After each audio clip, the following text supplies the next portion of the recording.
with the Home Collective. On today's episode, we're going to be talking about listing your home during the holidays. But first, it's 5 o'clock and it's happy hour. So, Kristin, what are you drinking tonight? Hey, Bill. I am drinking, I'm still in the pumpkin spirit because we are still in November. I am drinking Lancaster Brewing Company Baked Pumpkin, the one that we both like. Oh, okay. Mm-hmm. Yeah, that was like my number one draft pick that night when we did the pumpkin beer tasting sampler, I guess. Our 50 beer we drank sampler 50 pumpkin beers. Cool. Yeah, this is this is my number 2. I think I still like that Voodoo Ranger habanero one the best. But this is my number 2. With the this spice. is a solid number 2 for me. Nice. Yeah. How about you? What do you have? Okay. I am just old school Saxton Cellars. Felt like some wine tonight. Oh, shout out to Joe. And my boy Joe Saxton makes the homemade wine, the delicious homemade wine. Yeah.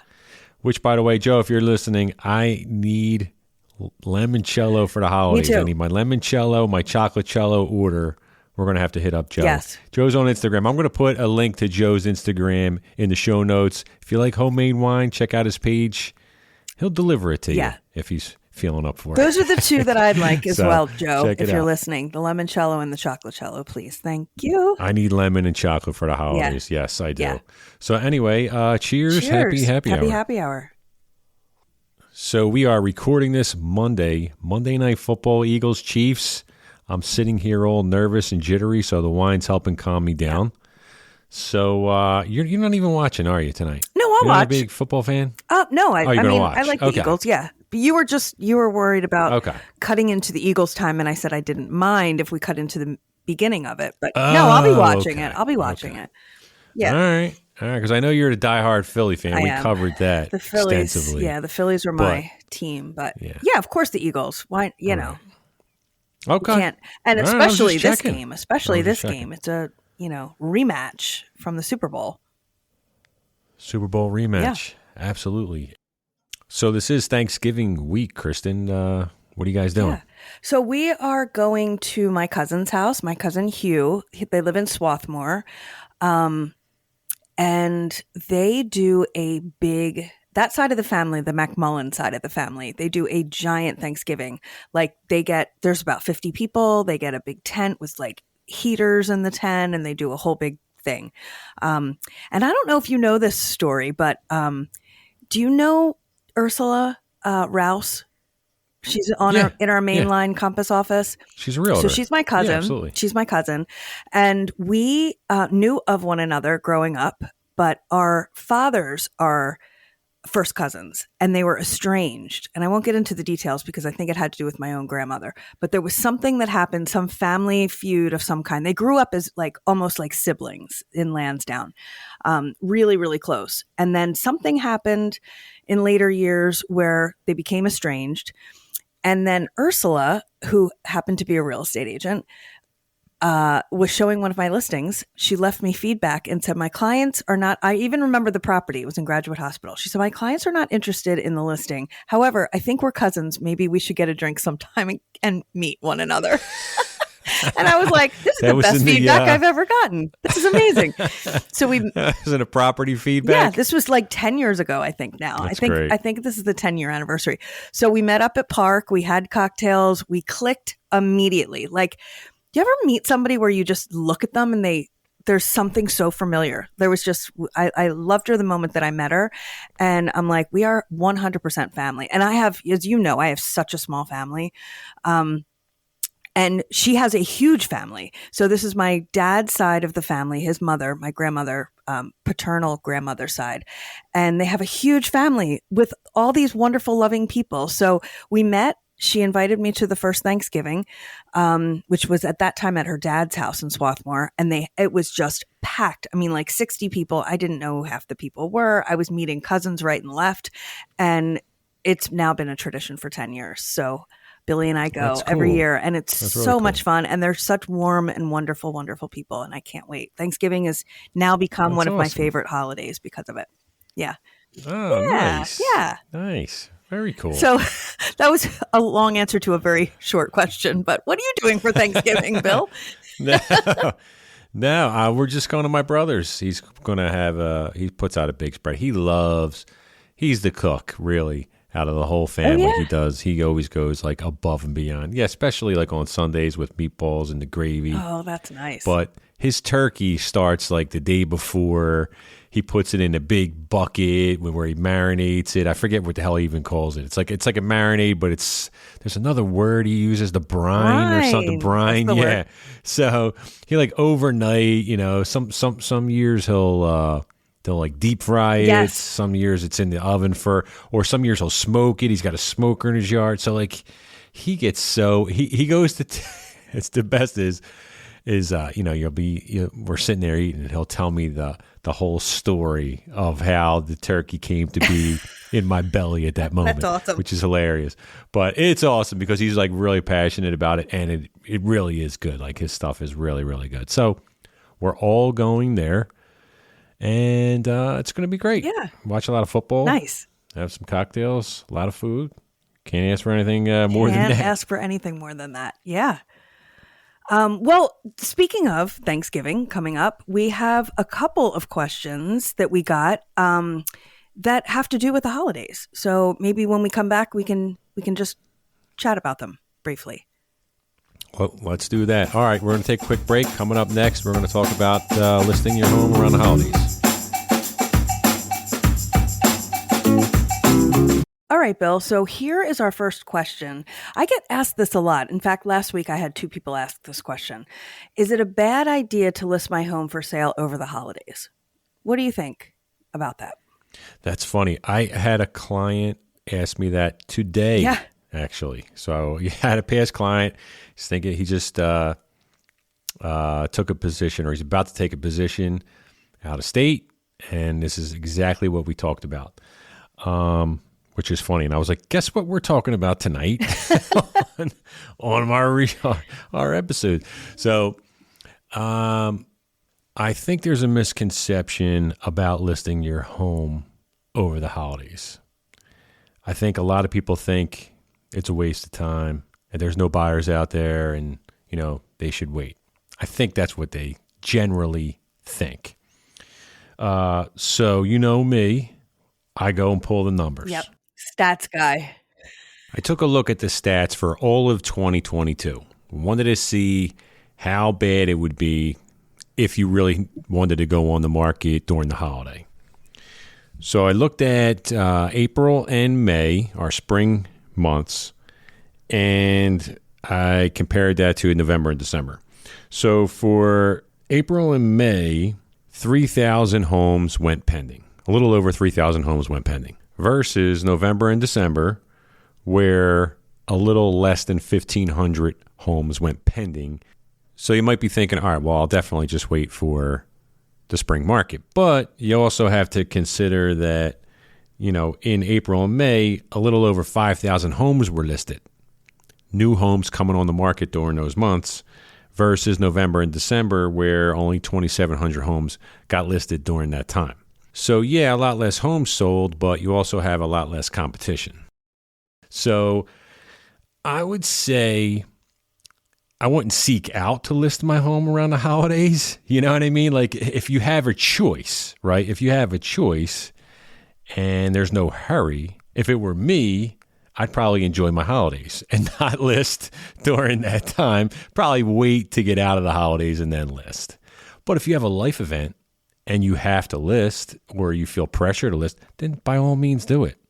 Because I don't think there's that big a difference between the end of the year and the spring. But what do you think? Yeah. No, I totally agree with you. I mean, the nice thing is, first of all, I think buyers who are looking over the holidays. First of all, sometimes people have time off over the holidays. They have time off work and they actually can look. But people who are looking over the holidays are typically serious buyers that need to be in a place maybe by the end of the year or beginning of the new year for a reason. So I think you have more serious people and you have less competition. I mean, exactly what you just said. You have fewer people looking. And you have fewer homes on the market, so you have less competition. So I think that it's not a bad thing. What I always tell my sellers is in Philly here, we are a little bit weather dependent. So typically our spring market starts after the Super Bowl. And of course, since we'll be in the Super Bowl this year again, it might start a week later. I'm jinxing us once again. We're on a roll.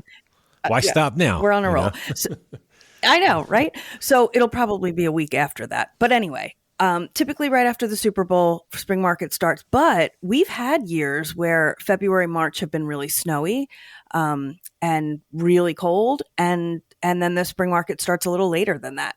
We have had very warm Novembers and Decembers and Januaries. And there are buyers out there looking then. So I do think, I always say our market is a little bit weather dependent. But yeah, I see nothing wrong with listing over the holidays. I think that if you need to do it and you have a life event, as you said, go for it. This is, you have fewer buyers, but they're more serious, in my opinion, and you have less competition. You can't worry too much about the timing if you're taking a job out of state, right? Or some other life event happens. It's like, what are you going to do? You're going to try to wait. You know what I mean? You're going to try to wait it out. But deals happen every month. Obviously, some months there's less that's happening. But again, you might have less competition anyway. So the other thought about that is if you're really unsure and you have time, that's the thing. Like the life event will dictate whether or not you have to go now, right? But let's put that on the side. Let's say this is somebody who really has to make a decision on whether to do it or not. They don't have to. There's no rush to do it. One of the things you might want to do is take a look at the current inventory in your neighborhood. So like even for, and you can get really, really specific with this. Like for Philly, you might even think zip code, but you could even get deeper than that, right? So like even if you just looked at like 19147, okay, which would be like Pennsport, Passyunk Square, Queen Village, Bella Vista. That's all the same zip code. So what I would do is I would look at what the current inventory is in that neighborhood. If inventory's down or low, or you don't see great competition in the price range that you're going to be putting your property in at, why not do it? That's the way I would look at it. Now, on the other hand, if you see a bunch of listings at, let's say you were going to list at 500,000, and you see 4 or 5 others at 500,000 that look pretty similar to yours, maybe hold off. So that I think current inventory is a good indicator too. Like you should check out that before you make your decision. Yeah, agreed. I actually have a listing that I just listed this past week in Manayunk, and it's part of a development.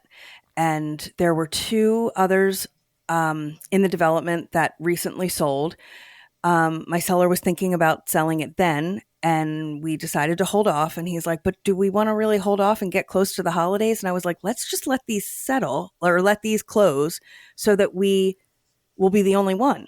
And we'll be the only, if someone wants this development, we are their choice. And so that's the strategy we're using. So yeah, it goes to exactly what you were saying, looking at current inventory. Was that the kind of swanky property you started posting this week? Yeah. Okay. It's awesome.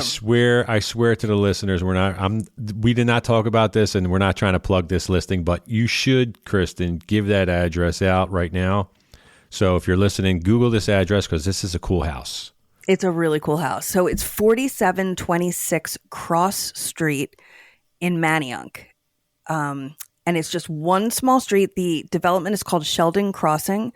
The property's from, I'm usually an old house person, not a new construction person, but it's like 2019. I sold this to the seller back then. He and the builder's amazing. They customized everything. So he really worked with her to get the house exactly the way that he wanted it, and it's gorgeous. So Google it, or we'll send you the link through Compass. Don't go on Zillow, but it really looked cool, and it didn't look like it's very cool. your typical new constructions. It's not. It's got the cold feeling with the iron rails and all that stuff. This looked more traditional from what I remember. Right, it has really cool colors too, and they have maybe some wainscoting and some trim, like a lot of wood trim. Right. It had some wood trim, and then the facade is, even though it's newer construction, it's meant to look like a carriage house. So it has like, even the front is really well done. And the developer, so it's also it's a green build. So it's got like geothermal heat and cooling, and it's got a lot of green features as well. It's got a green roof and a roof deck. Like low utilities cost, that type of thing. Yep. And the developer is building now across the street, the new houses that are across the street, she's doing as well. And those are even more like custom. They've got elevators, they've got the whole 9 yards. I've got one of those under contract too. But it's a really cool development. It's definitely worth checking out. It's called the Enclave at Sheldon's Crossing is the name of it. But 4726 Cross Street, Manayunk, 19128. Nice. I think that's like the first active listing we've ever mentioned on this show. I know. So it really wasn't planned. I mean, we don't push, but it's a good one. Listing it, right before Thanksgiving is kind of like, ooh, was that a good idea? But I think it might have been, because the other two just went under contract. We now have the only one that's available. So, hopefully that will work in our favor. Along those lines, the second question that we have, which this particular seller did ask me, is can you, if you are listing over the holidays, can you decorate your home for Christmas, for Hanukkah, for whatever, holiday? And like what I told photos? him was, so what I told him was, like, for showings, I guess. So what I told him was, absolutely, you can decorate, because he's got gorgeous taste, and I know he's going to do such a great job. Let's hold off on the decorating until we take the photos and do all of our media stuff. So we do our photos, our video, our Matterport, all of that first without it decorated. And now that we have all of that, go for it. Because I do think that, if you do it right, you walk into a home when it's decorated and the fireplace is on and the Ella Fitzgerald's playing in the background through his Sonos speakers and his whole thing, and the Nat King Cole. It's like it takes you to a place where you're like, I need to live here. So I'm always pulling for that, like, emotional kind of a thing. I think it's absolutely fine to decorate, but I would definitely hold off, get the photos done without the decorations, because if you have photos online with decorations, it timestamps that property. Right. As a holiday property. So, God forbid the property's still available in February or March, all of a sudden people are going to see the photos and say, ooh, this has been up for a while. What's going on here?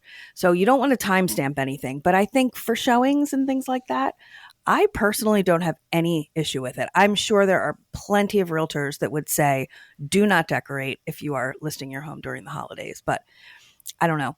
The other example, like, this is just going to be a beautiful home in Manayunk, but the other example is when I used to live in South Philly. I know you lived in South Philly, born and raised. I visit South Philly. I want to be in South Philly at Christmas time. The decorations, the window displays, everything, the lights, it transports you to this place of, like, it's magical. So to walk into a home that's decorated and the whole street's decorated and there are lights everywhere, I think it sells it. That's my opinion. I know there will definitely be some people that will argue that. Did you ever see a home, and this timestamps homes too, and it's in a much shorter window. Imagine, it's been a while since we had any snow, but did you ever see pictures of a house and there's snow on the ground and there's no snow? Yes. Like, and it could be like a month later. Like, it's not even like the house was up for a year. But if there was a snowstorm and the photos were done, and then 30 days later there's no snow, it looks weird. So yes, that's even worse. You know what I mean? So that is definitely worse. It definitely, you're right. It definitely puts like a time on it, and you start thinking, oh my God, this house was up since the snow. What the hell is wrong with this thing? Yeah. So no, I could see how the decorations would kind of timestamp it too. But speaking of decorations, Sheena has went all out here last year. This is our first year in the house, and she keeps going to. I'm sorry, this is a little off track, but she keeps going to I don't know if she fully admitted this yet, but it's 100% accurate. She's addicted to estate sales. And she me too. runs, I'm with her anytime on there's an that. estate sale, I'm with her on she that. runs there. And if they have any kind of 70s, 80s Christmas stuff, she grabs it. So last year, our whole house was like all kind of old school Christmas stuff. Oh, I said, that's I feels like awesome. tinsel, you know what I mean, on 12th Street in Center City, which I kind of like. I mean, I do like it. So yeah, it's pretty. It's not elegant at all. It's just gaudy. There's just a lot of it. It's everywhere. It's in your face, and like no apologies for it. You know what I mean? Well, tell her I might have some stuff for her because last week we were at my mom's house. She's getting ready to move, and she had Billy up in the attic pulling down all the Christmas stuff to go through it. And she just, she's moving to like a condo from a bigger house, and so she's really, really, really scaling back. And we have boxes and boxes of like Christmas stuff that we just are going to donate. Because, you have to. You got to talk to her about it. I'll tell her tonight, but before my mom takes it to the store. She's She's probably going to want it. My mom had growing up these ugly, which I thought at the time were ugly. Now she wants them. These bubble lights. They kind of look like a mushroom those. bottom. No, those are and it's cool. just skinny, and they would just like, you know what I mean, like percolate. They are really cool. Billy's parents still have those. They're a fire hazard, though. You want to be careful with those. But they are all awesome. That old shit is. All that old shit they're is awesome. Fire hazards. Yeah, those are awesome, though. I love it. All right, Kristin, I think we covered the should I list my house around the holidays topic. Before we wrap up, Kristin and I were contacted by this company to check out their product, and it's called Magic Mind.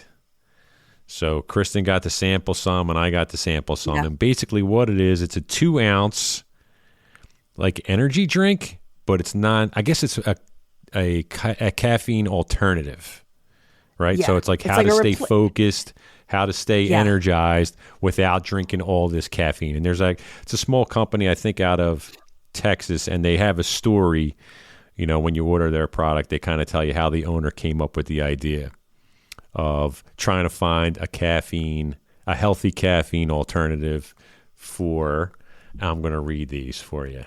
Okay. All right. This is what this 2-ounce shot of Magic Mind will do for you, according to magicmind.com. Okay. It's going to reduce your anxiety and stress, elevate your mood and motivation. Check. Experience goal-crushing focus. You need that laser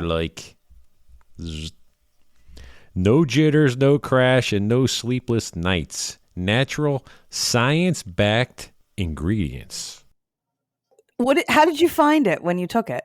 Did you take it in the morning, first of all? We were debating this. We were like, we better do this early. Yeah, I was worried about taking it too late when I first got it because I thought it was like going to, I don't know, you're picturing coffee and energy and all this stuff. I was like, I better take this really early. I started watching videos of it on YouTube, and I found that my morning coffee was giving me plenty of energy, so I was good there.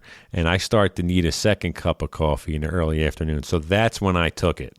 But I took it with a cup of tea because I was worried about this, too much.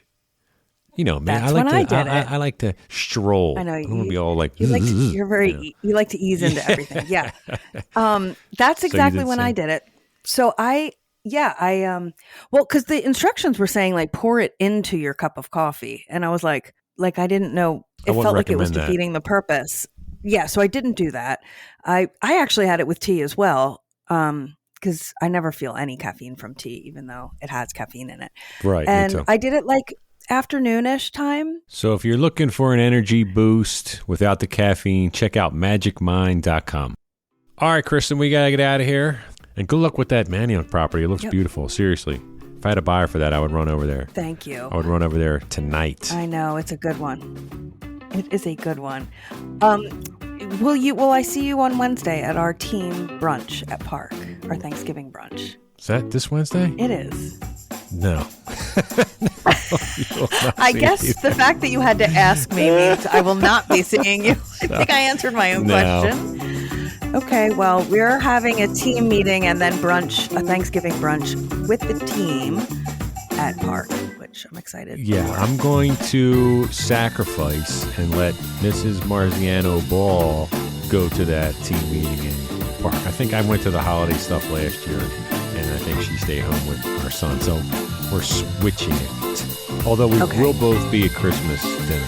Oh, good. I'm so glad. Yeah. That is my favorite event. Yeah.